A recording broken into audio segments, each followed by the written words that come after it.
చక్కని శ్లోకం. ఇటువంటి శ్లోకాలు ఉన్నాయని మనలో చాలామందికే తెలియదు. ఇది సంస్కృతం.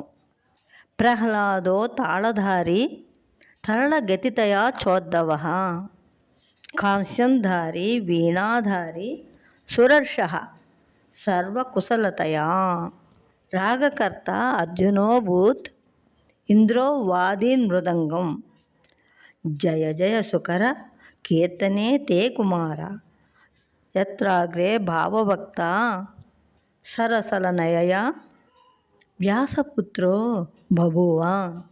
ఈ శ్లోకానికి అర్థం, భగవంతుని సంకీర్తన జరుగుతున్నప్పుడు ఎవరెవరు ఇక్కడ ఏమేం చేశారంది ఈ శ్లోకం చెప్తుంది.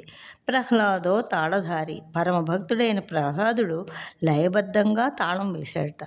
తరళ గతితయా చోద్దవ కాస్యధారి, ఉద్ధవుడు చకచక కదులుతూ కంచు తాళాలు అంటే చిరుతలు వేసేటండి.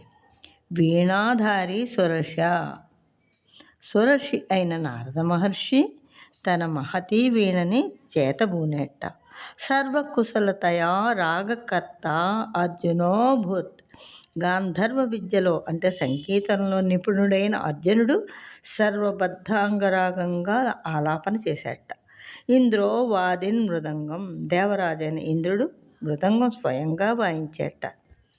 జయ జయ సుకర కీర్తనే తే కుమార, సనక సనంద సనాతన సనత్ కుమారులనే బ్రహ్మ మానస పుత్రులు జయ జయ అంటూ జయ జయ ధ్వానాలు చేశారు.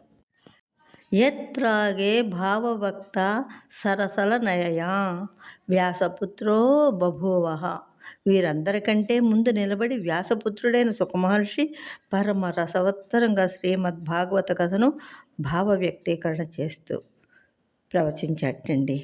దేవతలంతా కలిసి ఈ దివ్య సంకీర్తన సభలో స్వయంగా పరమశివుడు ఆనందంతో తాండవం చేశాడని, ఆ సమయంలో ఈ భజన జరిగిందని పురాణాలు చెప్తున్నాయి.